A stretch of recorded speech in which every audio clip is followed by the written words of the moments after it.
இந்த என்பவர் நாட்டை சேர்ந்தவன் ஏழ்மையான குடியில் பெண்ணாக பிறந்தவன். என்னுடைய பெயர் சத்யா.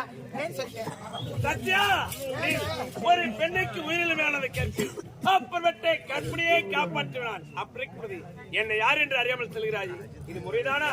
ஏங்க நீங்க யாருங்க? நான் யார் தெரியுமா? சொல்லுங்க. இந்நாட்டு இளவரசன், என்னுடைய பெயரோ சுகுந்தன்.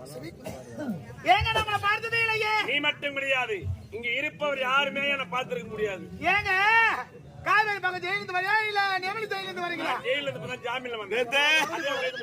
அயலாளர் சென்றிருக்கிறேன், எத்தனை பெண்களை சந்தித்திருக்கிறேன். இருந்த பொழுதிலும் அவர் மீது வராத காதல் உன்னை பார்த்த உடனே வந்து விட்டது.